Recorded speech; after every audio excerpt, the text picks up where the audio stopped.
Hola, ¿qué tal? Este es un video que está destinado o que está orientado a ayudar a tratar, controlar o tal vez en una posibilidad muy extraordinaria sanar la esquizofrenia. Desde el punto de vista de la psiquiatría en esta época, la posibilidad de sanar la esquizofrenia no existe. No es algo que los psiquiatras reconozcan como una posibilidad. Yo viví el milagro de esa sanación porque conocí una herramienta que tiene que ver con el trabajo de energía, de entidades de otras dimensiones que nos ayudan. Y bueno, en principio los psiquiatras ni siquiera reconocen la existencia de otras entidades, ¿no? Yo hablo de que parte de lo que define la esquizofrenia es lo que es un ataque psíquico. Eh, un ataque psíquico pues es una interacción que tiene uno con dimensiones en las que nuestra persona, nuestro individuo, a, interactúa con otros individuos que tienen una personalidad, que tienen ciertas características psicológicas también. Realmente el trabajo real está trabajar con uno mismo y es por eso que las personas que no reconocen la existencia de estas entidades ven que funcionan muchos tratamientos sin reconocer su existencia, porque en realidad es a través de uno que uno se libera de esa relación tóxica que puede uno tener con estas entidades. Entonces yo siento que lo más sano y lo más maduro y lo más responsable sería enfocarnos a nosotros como individuos, ver qué es esa parte que tenemos enferma y ya dejar de lado por un momento la existencia de seres de otras dimensiones y analizarlo de diferentes maneras, ¿no? Eh, hay varios aspectos de la enfermedad, en este caso de la esquizofrenia, que tienen diferentes niveles y que quisiera analizar, ¿no? Toda enfermedad obedece a rasgos de la personalidad que llevan a esa enfermedad. Esa enfermedad se manifiesta en el cuerpo, en este caso en la esquizofrenia se manifiesta mucho en el cerebro. Pero también existen daños que tienen que ver en algo que no es en sí el cerebro, sino que tiene que ver algo que se llama la mente. La mente y el cerebro no son lo mismo.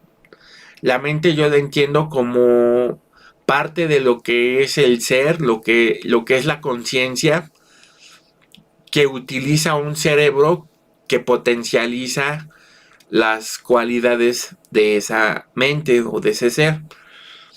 Parte de todo esto que hablamos de que existe una mente y un cuerpo, estos están en un contexto que tiene que ver con un cuerpo, con una cualidad energética que todos tenemos. Nuestro cuerpo tiene diferentes canales energéticos, tienen que ver con los chakras, tienen que ver con muchas cosas que las ciencias contemplativas hablan mucho. Existe el taoísmo, el hinduismo, el budismo. Yo soy practicante de una cosa que se llama Buda Dharma, que es mejor conocida como budismo y es eh, la herramienta de sabiduría en la que yo más me apoyo, ¿no? Tengo mucha fe en cuestiones como del cristianismo, pero yo veo el cristianismo desde un punto de vista diferente.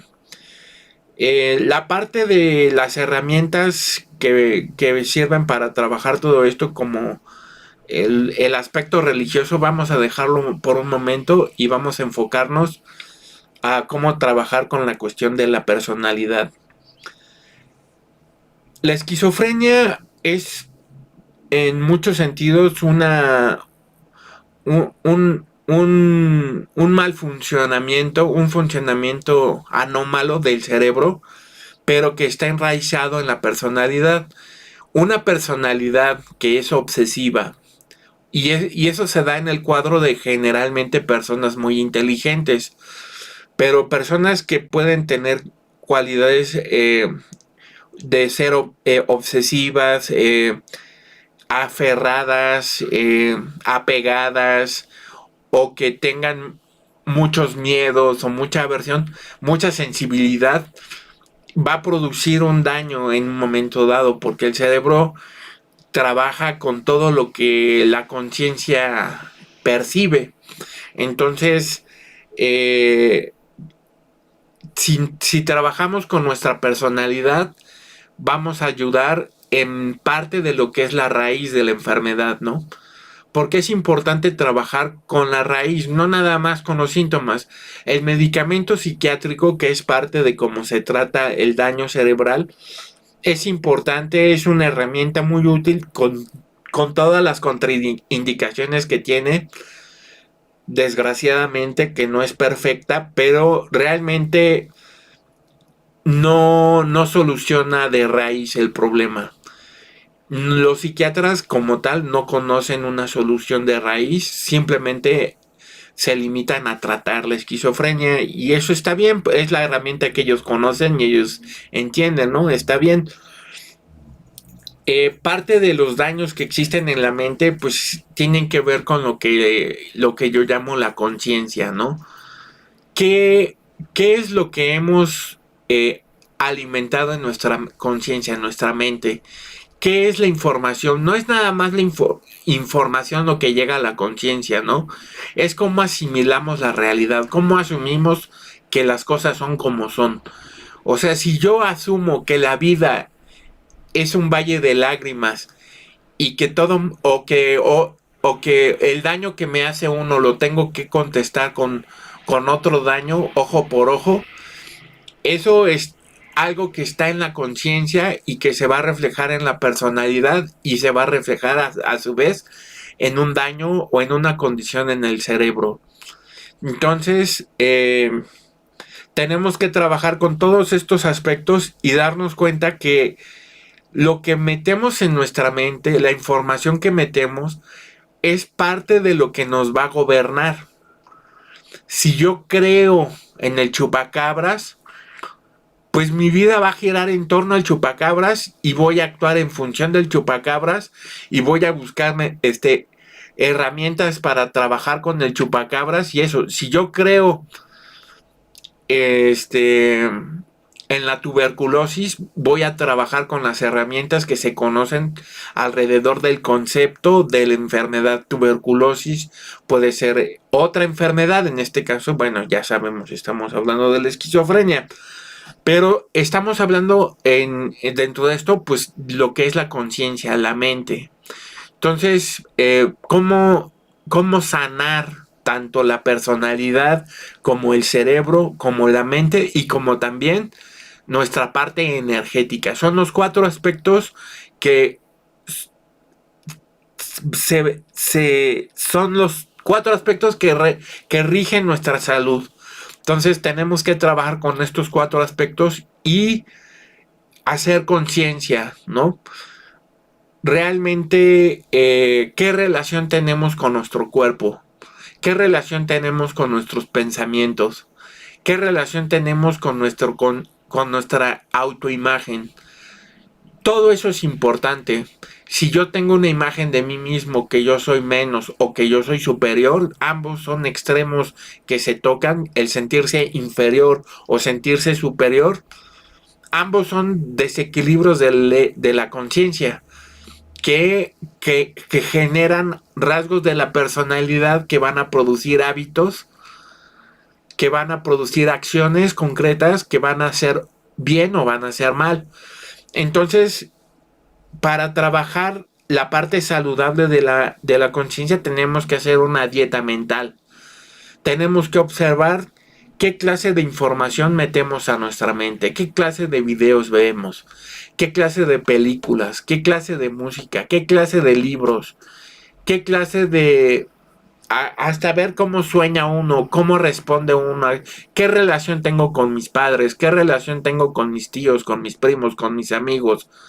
Si yo de alguna manera trato mal a mi novia, trato mal a mis padres y todo eso, estoy rigiendo un decreto de cómo es la conciencia y cómo la conciencia tiene que funcionar y cómo la personalidad es y cómo el cerebro se va a formar a partir de todo esto, ¿no? Entonces, tenemos que revisar todo eso. Parte de trabajar con esta cuestión de la mente, pues no es tan sencillo porque pues, muy fácil podemos decir, no, pues yo quiero tener una mente sana y cuando me equivoco, digo cancelado, cancelado, cancelado, y cuando hago algo bien, yo decreto el universo y hay mucho que ronda por nuestro mundo, que es el pensamiento mágico. Vamos a ver qué cosas son tóxicas de nuestra sociedad. Si yo, por ejemplo, tengo una relación con la religión, donde le tengo miedo a Dios, le tengo miedo al diablo, pues a lo mejor voy a generar una personalidad neurótica, ¿no? El miedo a Dios yo no lo veo en sí ni malo ni bueno, depende desde qué punto de vista estemos entendiendo, porque el miedo puede ser miedo natural a un riesgo real. Pero si yo tengo miedo a algo que no es real, pues estoy haciendo algo enfermizo, ¿no? Entonces, ¿qué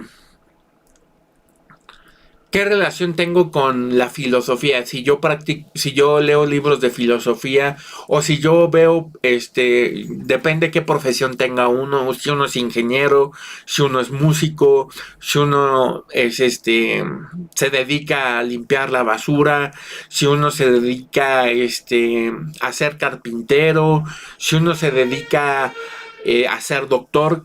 Hay muchas profesiones, hay muchas oficios, hay muchas actividades que lleva uno a cabo que pueden definir la forma en la que nuestra conciencia se va a autopercibir, ¿no? Y por lo tanto, cómo se va a formar nuestra personalidad. Entonces, ¿qué relación tengo con mi trabajo? Soy útil, me siento útil, tengo una relación con la vida. ¿Qué relación tengo con la vida? Tengo una mascota, ¿cómo trato a mi mascota? ¿No? O sea, observar todo eso. Si vemos que no tenemos una relación sana ni siquiera con una pequeña hormiga, pues ahí ya se puede ver cierto nivel de toxicidad. Generalmente en esta sociedad hacemos menos a las criaturas, ¿no? Decimos, no, eso no importa, pues es chiquita y pues no, o sea, si matamos a una criatura pequeña, estamos teniendo una conciencia tóxica, una conciencia enferma. Aunque sea una criatura, aunque el mundo funcione así, aunque los doctores sean como son, o sea, no siempre los doctores son los mejores ejemplos de salud, ¿no? Hay que observar qué tan saludable es uno, ¿no? Sobre todo para los cuidadores, ¿no? ¿Cómo nos relacionamos con el conocimiento? ¿Cómo vamos? ¿Qué relación tenemos con nuestros maestros, ¿no? ¿Qué relación tenemos con el conocimiento, ¿no? ¿Qué relación tenemos precisamente con las enfermedades, con las medicinas? Me peleo con las medicinas, me peleo con el conocimiento, me peleo con los maestros. ¿Qué relación tengo con ello? Entonces tenemos que ver cuál es lo sano, qué es lo sano y qué es lo enfermo, ¿no? Si yo veo, por ejemplo, en la escuela cierta información ciegamente e idolatro al maestro, es también una relación tóxica. Se necesita una mente libre, se necesita una mente sensible, capaz de percibir las emociones, pero también las ideas y también la realidad como tal, porque la percepción de la realidad no es como tal la percepción de una idea. La idea es producto de la experiencia. Entonces, ¿qué idea tenemos de la realidad, no? ¿Cómo nutrimos esta mente, no? Entonces, todos estos aspectos son muy importantes de analizar, porque generalmente no se habla de ello, no se no se consideran y muchas enfermedades existen porque tenemos una un apego o un, un acercamiento, una, ¿cómo diría yo? Nos peleamos con lo bueno y preferimos lo malo. Nos gusta fumar, nos gusta tomar demasiado alcohol, nos gusta ver demasiadas películas, nos gusta maltratar a una u otra persona, nos gusta tener una sensación de poder, nos gusta maltratarnos a nosotros mismos. Entonces tenemos que sanarnos en ese sentido, tenemos que tener una relación sana con todos los aspectos de la vida. No podemos estar sanos si no somos agradecidos. No podemos estar sanos si tenemos un concepto de perdón jerárquico, donde yo te perdono a ti y tú eres el que es perdonado y yo soy superior. No. Si entendemos el perdón de una manera sana, tal vez lo que pudiera significar el perdón tendría que ser el reconocerse otra vez como iguales, aunque si alguien me ofendió, tengo derecho, y es importante no olvidar, y tengo derecho a poner límites. ¿Cómo pongo límites? ¿En qué forma a veces uno no se da cuenta que permite que le hagan daño a uno? Uno se somete, uno, uno tiene una relación sumisa a veces con ciertas personas, ¿no? Y al mismo tiempo, cuando uno es sumiso con unos, es muy probable que uno sea autoritario o prepotente con otras personas, ¿no? Entonces, todos estos aspectos son importantes. Parecía que no tiene que ver con esquizofrenia, pero todo esto tiene que ver porque finalmente el daño en el cerebro es producto de lo que ya dije, de todos los hábitos y acciones que tomamos que vienen de la personalidad y a su vez vienen de la mente, que es la conciencia, y que están en el contexto de la energía, ¿no? Entonces, la medicina, existe la meditación. La meditación no es un sentarse a poner la mente en blanco. La meditación no es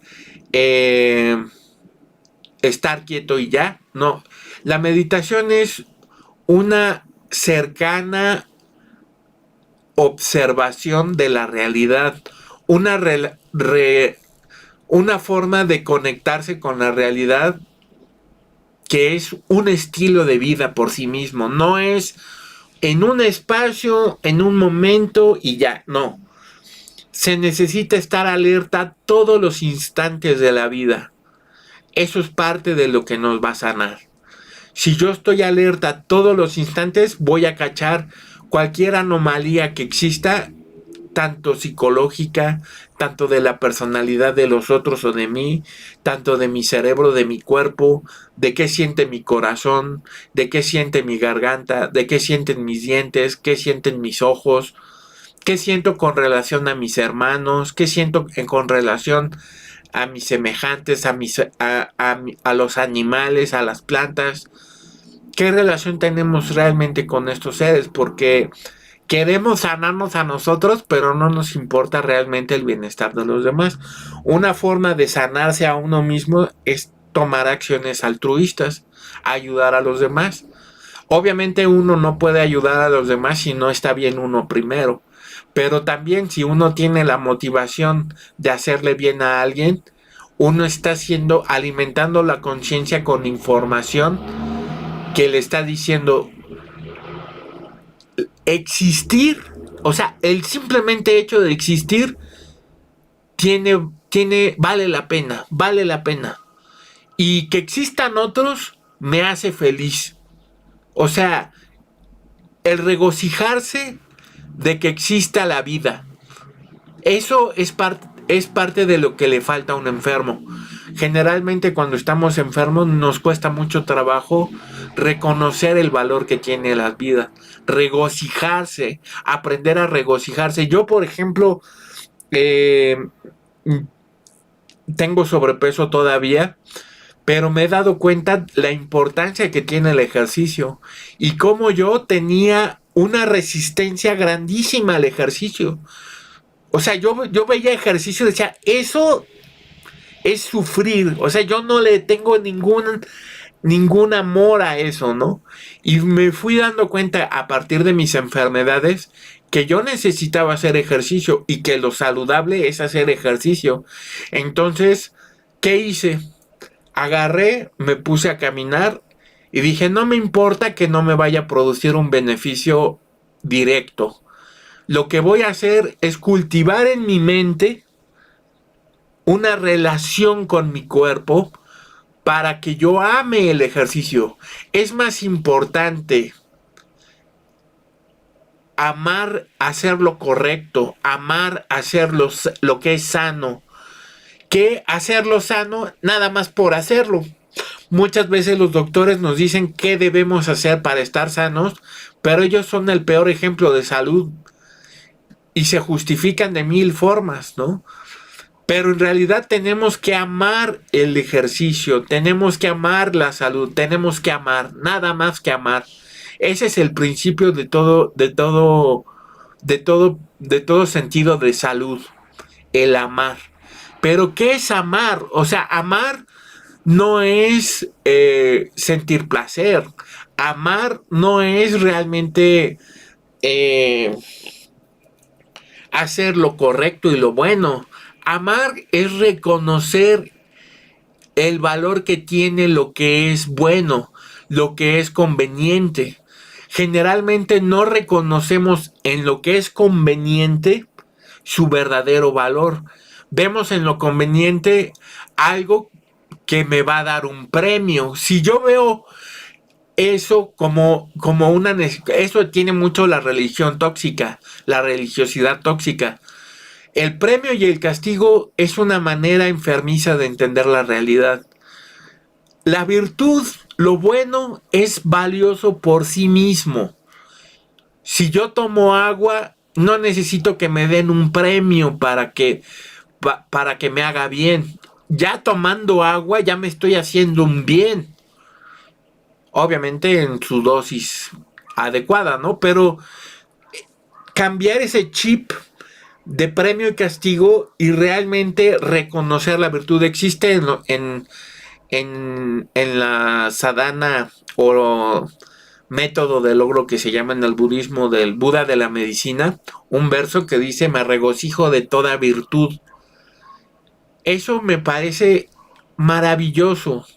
Estoy programando a mi mente a sentir alegría de las cosas que tienen un valor, que tienen una cualidad positiva, que van en armonía con la vida. Tenemos que reconciliarnos con la vida. Si no nos reconciliamos con la vida, nunca vamos a estar sanos. Entonces,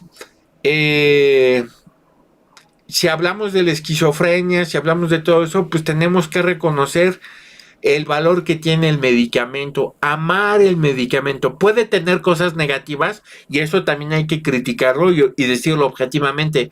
El medicamento no es perfecto. Hay medicamentos que no son perfectos, pero reconocer qué cosas son lo mejor y agradecerlo, tomarlo con alegría, no pelearse con el tratamiento, no pelearse con los que te están ayudando, no pelearse con la vida. Entonces, esto es parte de lo que es la conciencia, es parte de lo que es la personalidad.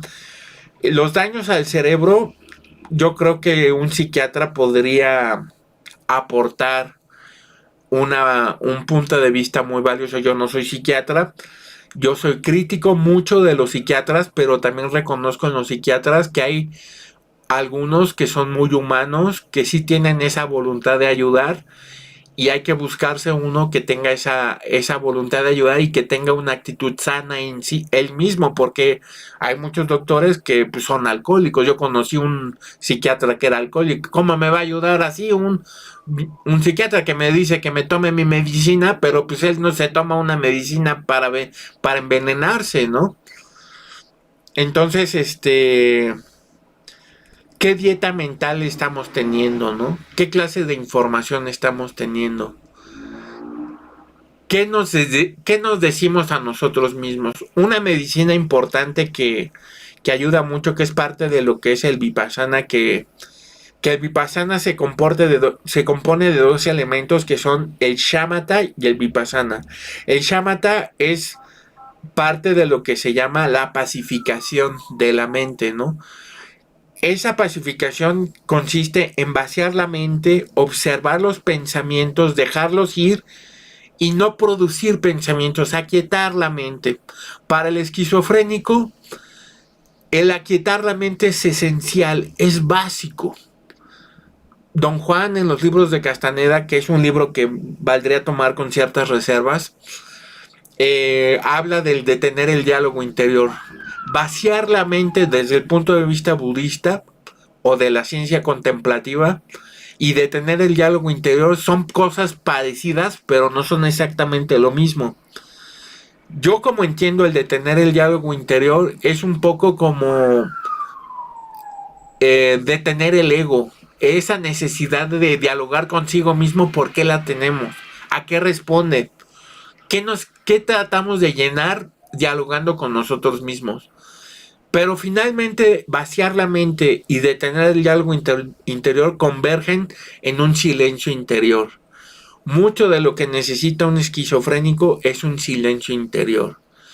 Mucho la actividad de pensamiento, la actividad cerebral hace mucho daño porque realmente, y se da mucho en personas inteligentes, realmente la esquizofrenia tiene que ver con una actividad exagerada del pensamiento, obviamente desorganizada, tóxica en muchos sentidos, etcétera, ¿no? Quisiera ya después entrar en el terreno de los seres interdimensionales y dar una perspectiva de por qué es importante también tomar en cuenta ese fenómeno.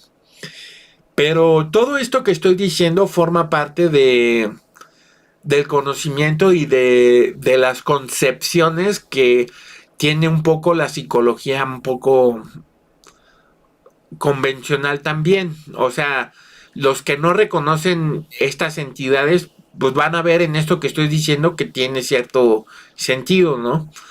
En fin, el detener el diálogo interior, el vaciar la mente. Ahora, la parte energética. La parte energética se puede trabajar de diferentes maneras. Yo no me atrevería a dar una técnica aquí porque pues es algo delicado. Pero en el budismo existe un tipo de práctica que se llama la yoga de las 9 respiraciones y es una manera de equilibrar los canales de energía que permite hacer que fluya esos canales y permite un mejor funcionamiento de la mente y el cuerpo. Porque esa parte energética puede ser muy poderosa para sanar otras partes del cuerpo, para equilibrar todas las partes físicas que realmente a veces tenemos muy olvidadas o disociadas, no las relacionamos, ¿no? No pensamos que imaginar de cierta manera ciertas cosas puede producir un resultado en mi cuerpo, ¿no? El conocimiento de la magia, el ocultismo, la mística, tienen información que tiene que ver con ese trabajo energético. Eso es muy poderoso, pero también hay que irse con mucho tiento. Para un psiquiatra tradicional esto pues va a ser parte de lo que llaman incluso una patología, esquizofrenia, no sé, habrá que ver qué nos dice un psiquiatra. Pero este conocimiento también es importante porque realmente saber estas herramientas que tienen que ver con el manejo de sigilos, el manejo de mantras, que los mantras y las oraciones entran también en lo que es el contenido de la mente y de la conciencia, ¿no? Porque es una declaración, ¿no? Y ahí entraríamos en el tema de lo religioso, que es muy delicado, porque yo considero que pueden haber religiones muy buenas, pero realmente religiosidades muy tóxicas. Y vamos a hablar un poco de eso, porque bueno, si yo creo que yo creo que existe Dios y que existe el diablo, el Satanás. Pero cómo entiendo eso, habrá que ver, porque No es lo mismo decir que Dios existe y ya, a decir que Dios es en sí mismo un fenómeno, que no voy a hablar de ello ahora, pero que tiene que ver con la religión y que tengo que hablar un poco por lo menos. Entonces, ¿cómo entiendo yo a Dios? ¿Cómo yo me relaciono con estos conceptos? ¿Cómo yo entiendo al diablo?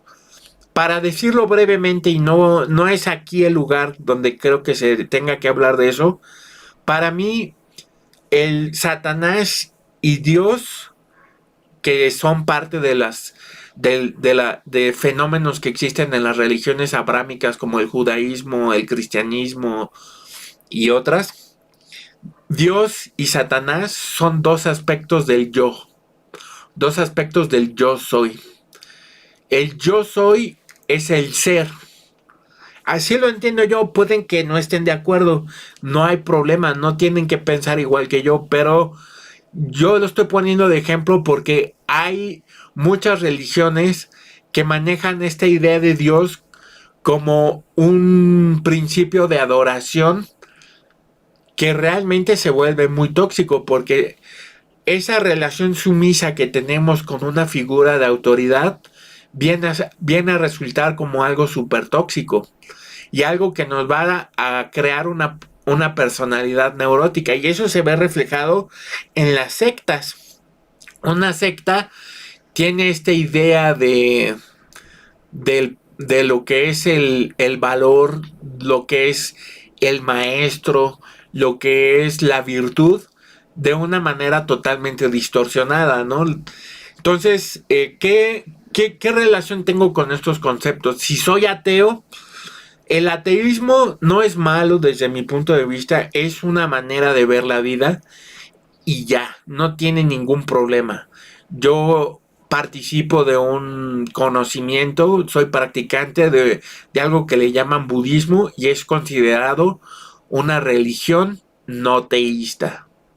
También me considero, eh, no soy seguidor de nadie, pero sí soy aprendiz o soy eh, pues como parte de algo que tiene que ver con Jesucristo, ¿no? Porque lo veo como un monje budista y puede ser que no estén de acuerdo, no se escandalicen si no lo ven igual que yo, no hay problema, pero son ejemplos de cómo de alguna manera cierta filosofía construye una personalidad, ¿no?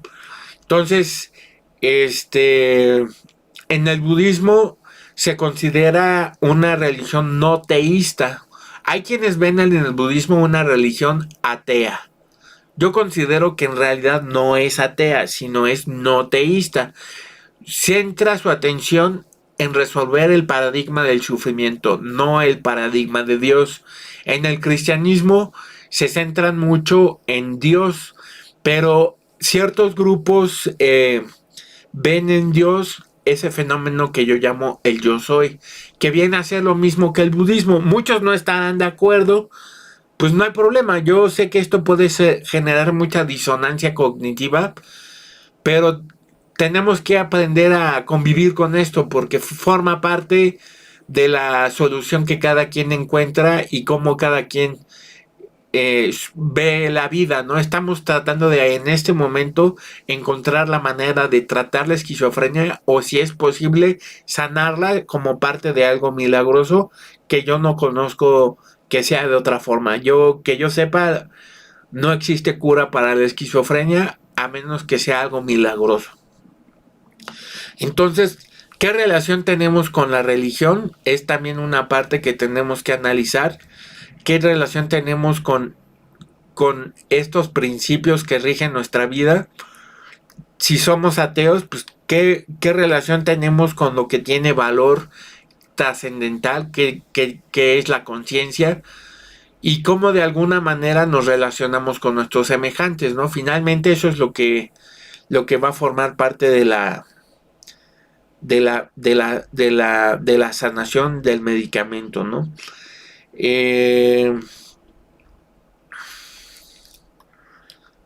Yo doy lo que conozco, yo sé que habrá cosas mejores, puedo estar equivocado en muchas cosas.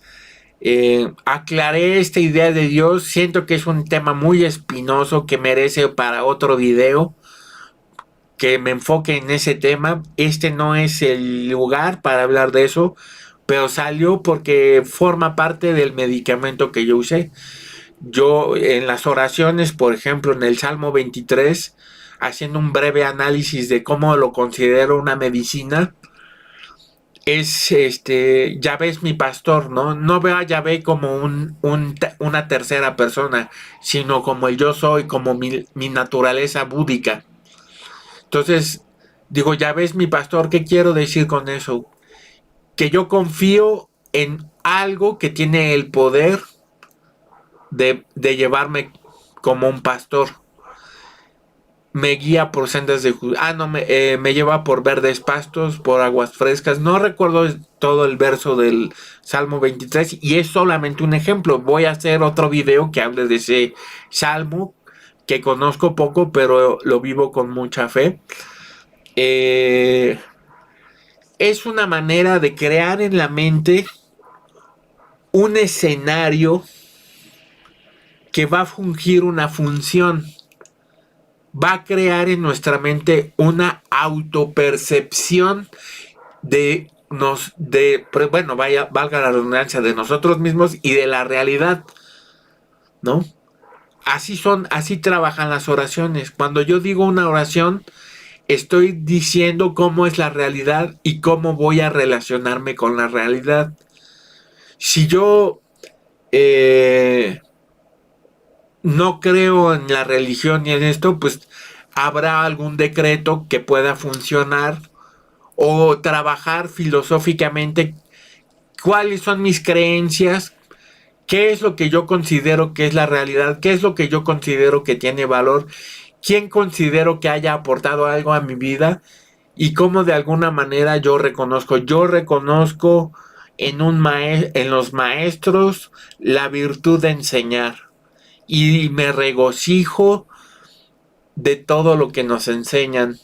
Me regocijo de la medicina que nos ofrecen los doctores. Por poner un ejemplo, un decreto para alguien ateo, ¿no? Realidad no es de ateo o no ateo. Yo no creo que haya tanta división entre ateísmo y teísmo. Pero yo desgraciadamente no conozco. Hay un artículo que habla del poder de los mantras y de la meditación para curar la esquizofrenia o para tratarla, pero no la tengo en español. Pero bueno, debe haber, si buscan, algo que tenga que ver con eso. Entonces, bueno, tanto para curar la mente, sanar la mente, el cerebro, la personalidad y el cuerpo energético, pues está compuesto de muchos aspectos que ya mencioné y que creo que pues son importantes, ¿no? Ojalá esto que haya dicho pueda servir de algo. Tal vez se me escapen algunas cosas, si no, pues lo revisaré. Y pues con todo mi voluntad, con todo mi corazón, espero les sea de ayuda.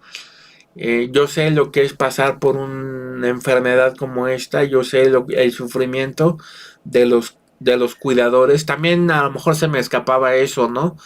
Los cuidadores tienen que cuidar de sí mismos, tienen que tomar parte de estas herramientas. Si pueden meditar juntos, es excelente.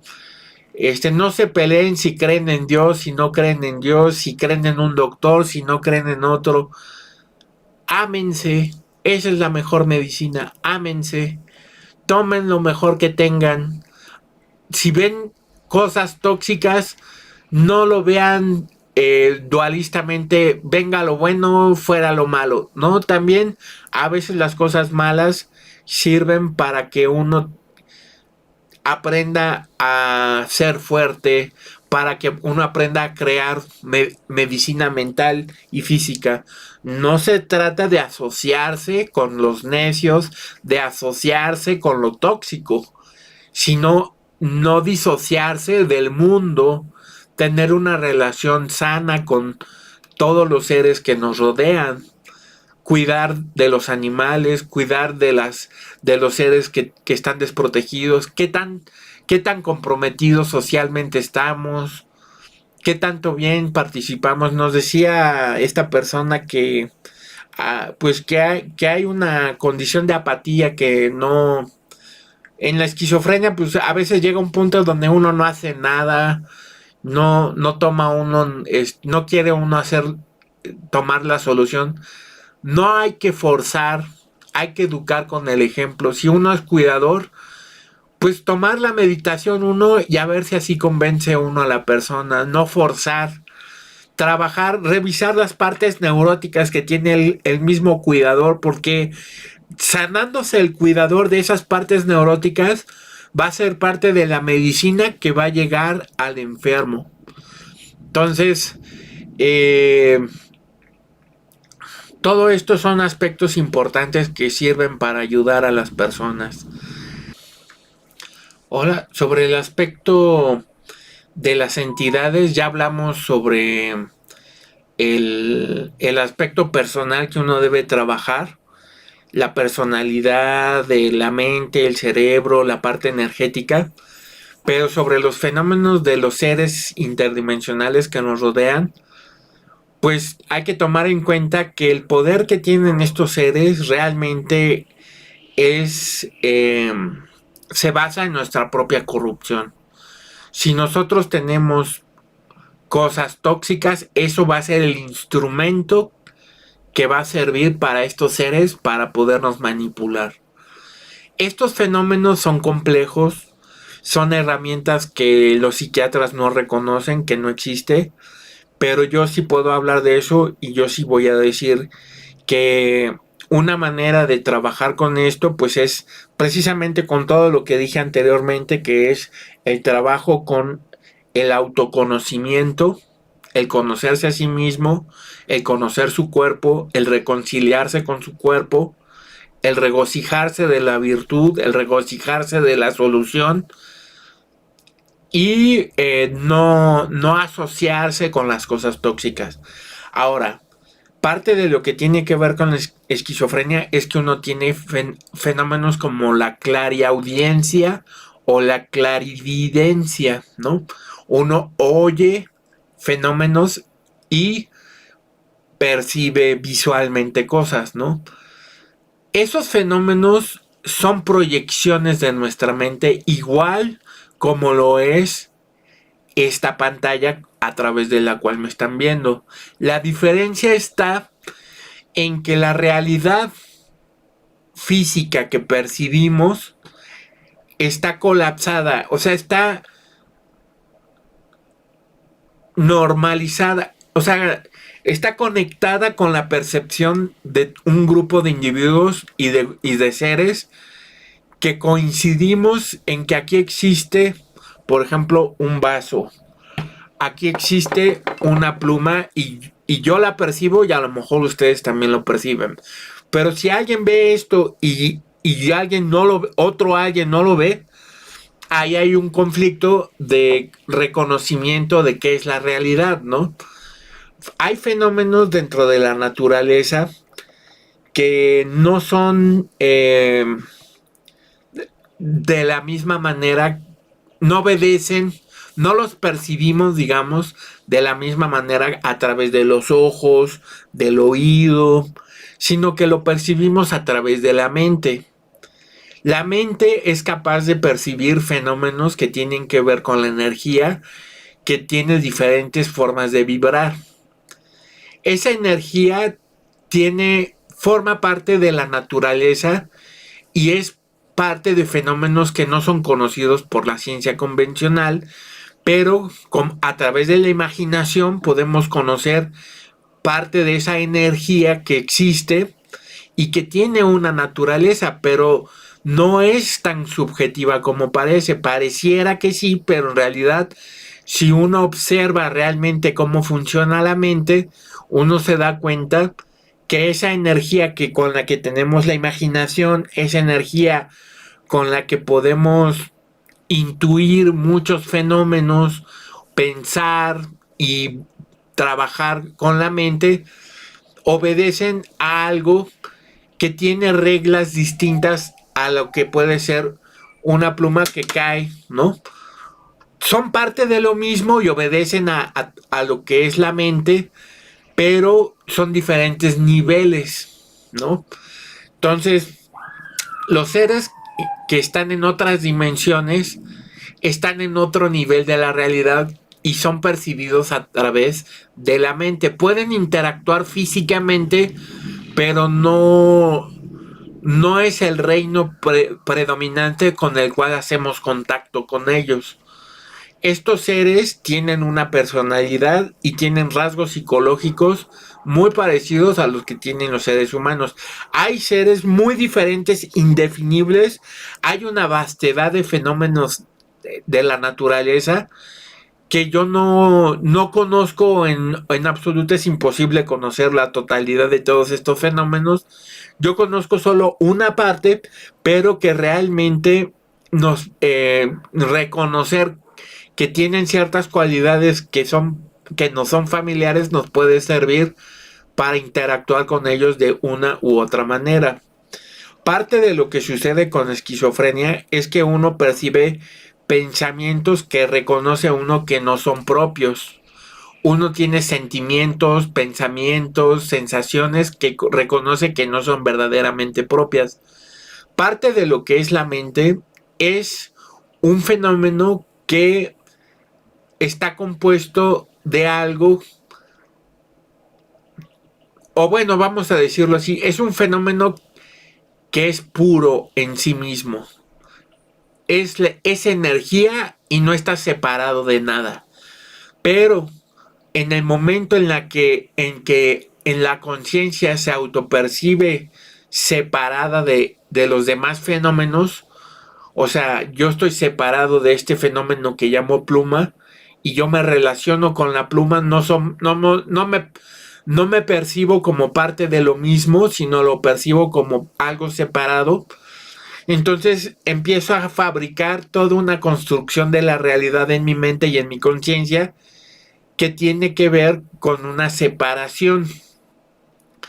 Parte de lo que sucede con la clariaudiencia y la clarividencia, que no son una patología, que no son una enfermedad y que no deberían ser curados, es que la conciencia alcanzó un nivel que se da cuenta que existe más allá de lo que el cuerpo puede percibir naturalmente, normalmente, vamos a decir. Entonces, es un milagro realmente tener esa capacidad y realmente se necesita purificar la mente, desfragmentarla para encontrar un equilibrio con nuestros fenómenos. Se necesita cuestionar qué es lo que estoy percibiendo. Si yo tengo esquizofrenia y oigo una voz que me dice que yo soy Jesús o que yo soy un iluminado, tengo que apelar a lo más riguroso que yo tenga para descubrir cuál es la realidad.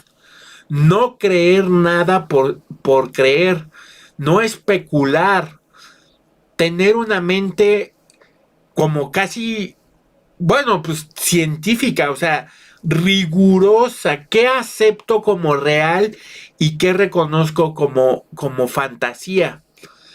Parte del problema con esquizofrenia es que uno no reconoce qué es fantasía y qué es real. Sin embargo, uno percibe fenómenos que son reales, pero que desconoce uno su naturaleza.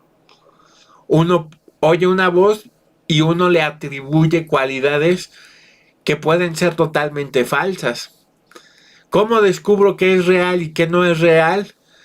Pues yo creo que ahí entra un poco lo que decía yo de la fe en otro video, que es generar un estado de percepción donde todo lo que es el cuerpo y la mente y su significado están alineados, ¿no? O sea, yo puedo definirme como un ser humano. En realidad, la palabra ser humano es un constructo, es algo fabricado. Yo soy algo, pero no soy en sí mismo nada que se pueda definir. si yo empiezo a definirme que yo soy un ángel, puede ser que en un cierto nivel me esté trampeando, puede ser que en otro nivel esté entrando en un nivel de conciencia que me reconozco con cualidades fuera de lo normal. Entonces, ¿qué es real, qué no es real? Pues habrá que discernir a través de un proceso que tiene que ver con el trabajo perceptivo. La meditación es donde entra en juego, porque cuando yo me siento a meditar, lo que pasa por mis oídos lo empiezo a reconocer. Es como que le doy tiempo a mi mente de que asimile qué es la realidad. Si yo no le doy tiempo, si yo me dedico a vivir una vida superficial y asumo que las cosas son de una u otra forma sin tomar en cuenta la profundidad infinita que todo tiene, lo inefable, lo inalcanzable que es la realidad en sí, pues voy a generar una especie de esquizofrenia, aunque sea muy normal. Entonces, se necesita tener un criterio muy amplio, se necesita tener cierta información y generar sabiduría. La sabiduría no es algo que se pueda fabricar, no es algo que se enseñe en un curso, no es algo que te enseñe ningún maestro, es algo que tú te das cuenta y que te permite ser libre. Cuando tú te das cuenta de las cosas, estás alineado con la felicidad, con la armonía, vives en armonía. Parte de estar sano tiene que ver con estar feliz, con estar en armonía. Puedes estar pasando por una tortura, pero si estás en paz en tu corazón, si estás en armonía, si tienes la capacidad de amar a tus enemigos, entonces tienes esa salud, ¿no? No hay que disociarse o no hay que separarse amigos enemigos. Podríamos entrar en un dualismo, pero sí hay que reconocer que hay seres que actúan fuera de lo que es benéfico para la vida, lo que es propicio para la vida. Y hay seres que son conscientes que actúan de acuerdo o propicio para lo que es la vida. No hablo de seres interdimensionales nada más, sino de uno mismo. Entonces, esto de los seres interdimensionales no es algo que sea necesario extendernos demasiado. En el budismo se habla de los yidams, que es muy diferente a cómo normalmente en la religión cristiana, por ejemplo, se entiende a los santos como una deidad, una divinidad o un dios que tenga una relación vertical. En realidad, en el budismo, estos objetos de meditación que son seres con cualidades divinas son un espejo a través del cual yo reconozco qué es lo que es virtuoso y cómo es que funciona esa virtud. Entonces, los mandalas, el trabajar con una deidad en específico puede servir para que la mente asimile esa información de lo que es virtuoso y como un espejo se vea reflejado en ese conocimiento. En el budismo existen diferentes deidades. Una, por ejemplo, es Tara Verde, con la que yo me gusta trabajar. Y hay que entender que Tara Verde existe fuera de mí y dentro de mí. Existe fuera de mí porque es parte de la cualidad de todos los seres, así como otros. Esto es parte de la filosofía budista. Yo sé que a lo mejor otras religiones lo van a ver diferente, pero es parte de lo que me ayudó a sanar y es parte de cómo yo entiendo otras religiones, que yo creo, desde mi punto de vista, lo que se llama el Buda Dharma, que es mal llamado budismo, decodificó el Buda otras religiones. A lo mejor estoy equivocado, ¿no? A lo mejor es budacéntrico a mi punto de vista, ¿no? Pero yo creo que los santos de las otras religiones son en realidad un fenómeno análogo. Cuando yo veo San Judas Tadeo, en realidad estoy viendo un espejo de mi propia conciencia. Cuando yo oro a Dios, estoy haciendo un espejo de mi propia conciencia.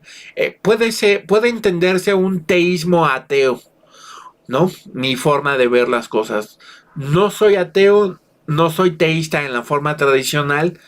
Yo creo en el ser y en la virtud que él tiene, que es infinita e indescriptible. Parte de las herramientas que nos van a ayudar a sanar, pues es reconocer estas cosas porque trastocan el fenómeno de lo que es la esquizofrenia, lo que es la percepción de fenómenos que a veces no todos viven una experiencia religiosa. Hay esquizofrénicos que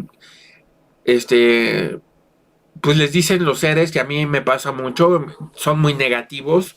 Te dicen que te mates, te dicen que mates a otros, te juzgan y todo. Pero yo lo que descubrí con estos seres que interactúan conmigo es que tienen un perfil psicológico semejante a la de un criminal. No son malos en sí mismos.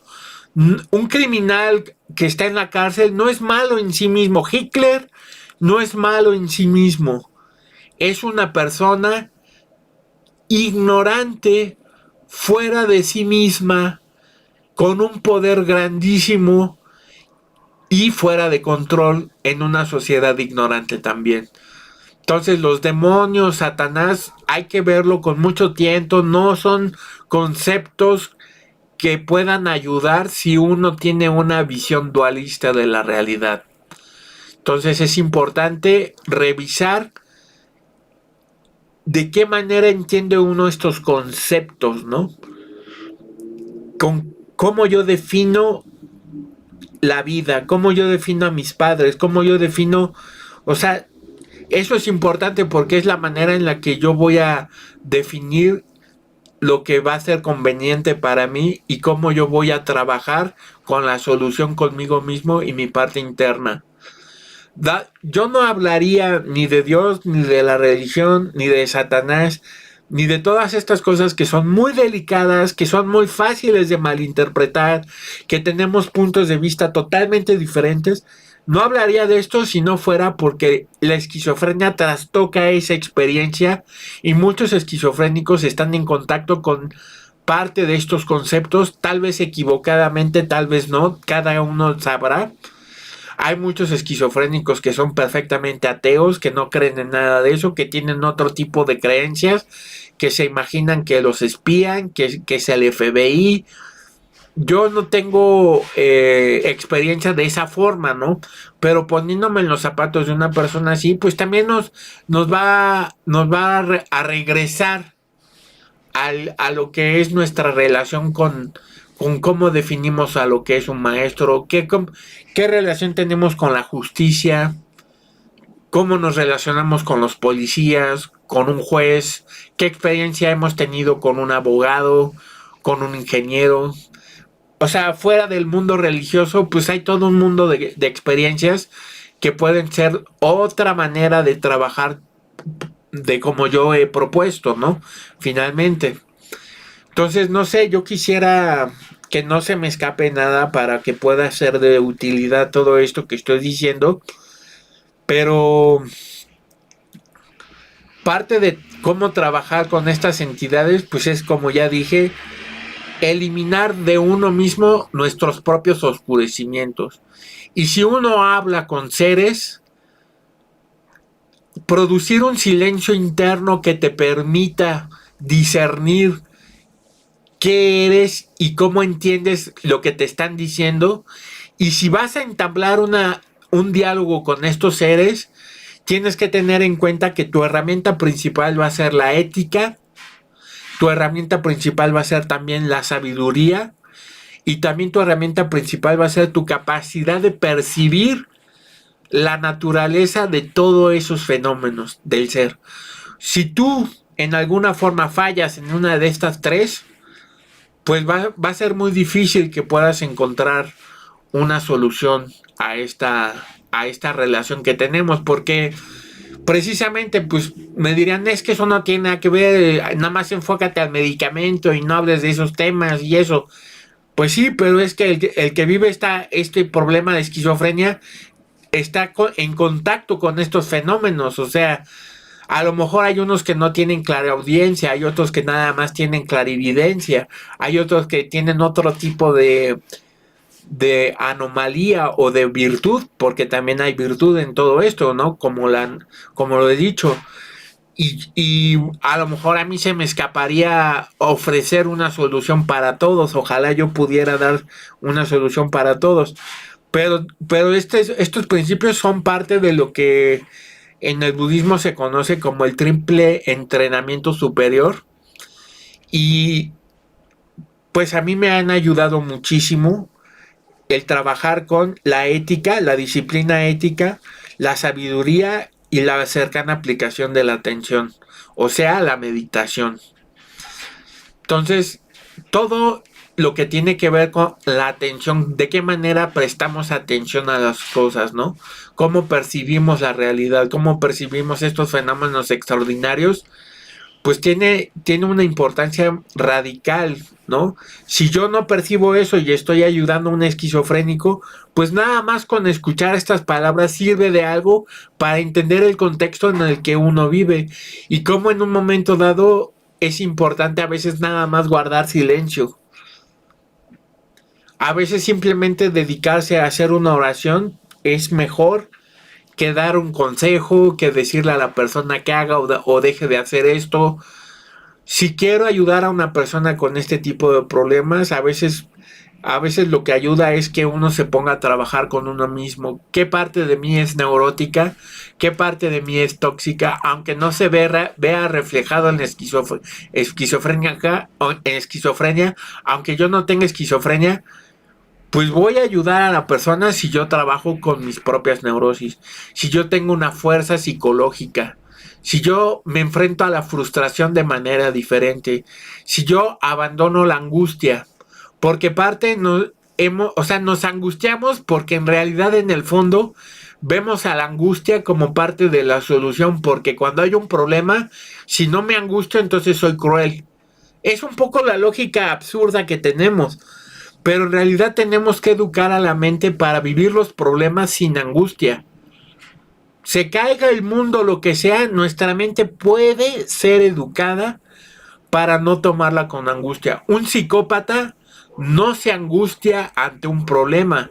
El problema con el psicópata no es que no se angustie, es que no siente empatía.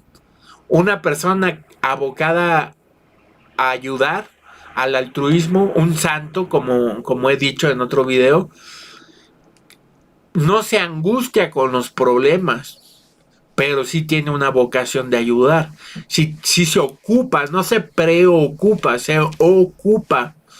A lo mejor uno no es santo, pero sí debe tener uno un propósito, no una meta, porque no vamos a llegar nunca a la meta, no en el sentido que nunca lleguemos, sino que no tiene un límite esa meta, es un crecer continuo, pero sí tiene que tener uno un prospecto de crecimiento.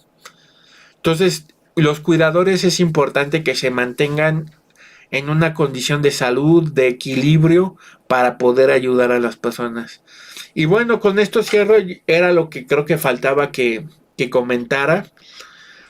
De todo corazón espero que pueda ser de ayuda esto que acabo de decir, que, que se mejoren todas las personas que viven la esquizofrenia, que de ser posible que si se puede realizar el milagro de la curación, que se manifieste y pues muchas bendiciones y muchas gracias.